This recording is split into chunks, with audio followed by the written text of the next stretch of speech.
Madras high court ने एक वकील पर की गई एफआईआर को ये कहते हुए रद्द कर दिया कि एक वकील का बिहेवियर आम आदमी से हमेशा ही डिफरेंट होता है।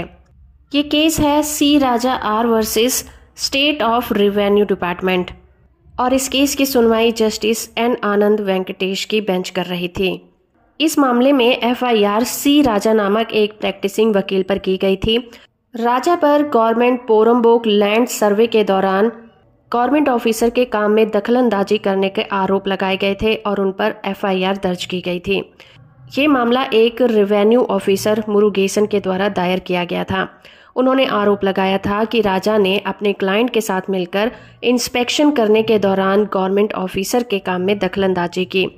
राजा पर इसी शिकायत के आधार पर एफआईआर दर्ज की गई थी और उन पर आईपीसी का सेक्शन 341 और 353 लगाई गई थी। इस केस के दौरान जस्टिस आनंद वेंकटेश ने कानूनी प्रणाली में वकीलों का पक्ष लेते हुए कहा कि एक वकील का आचरण हमेशा आम आदमी के आचरण से अलग होता है। वो जिस डेजिग्नेशन पर काम करता है और वो जो काम करता है उसे ध्यान में रखते हुए एक वकील ज़्यादातर कंडीशन में बहुत ज़्यादा एग्रेसिव रिएक्ट करता है। कोर्ट ने ये भी एक्सेप्ट किया कि एक वकील हमेशा कोर्ट में या फिर कोर्ट के बाहर अपने क्लाइंट के अधिकारों की रक्षा करने के लिए मौखिक रूप से प्रतिक्रिया करता है। उन्होंने साथ में ये भी कहा कि कानूनी पेशे में अपने क्लाइंट के अधिकारों के लिए लड़ना भी शामिल है और एक वकील कोर्ट के बाहर भी अपने इस अधिकार को यूज करता है और उस पर प्रतिक्रिया करता है।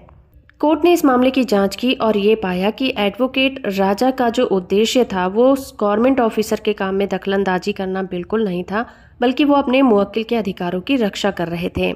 इसलिए कोर्ट ने इस केस में ये कंक्लूजन निकाला कि अगर याचिकाकर्ता की कंप्लेन पर कोई भी कार्रवाई की जाती है तो वो कानून का दुरुपयोग करना होगा। इसलिए वकील पर की गई एफआईआर को उन्होंने रद्द करने के आदेश दे दिए। वीडियो इन्फॉर्मेटिव है तो आप इसे लाइक, शेयर और चैनल को सब्सक्राइब करना बिल्कुल मत भूलिएगा।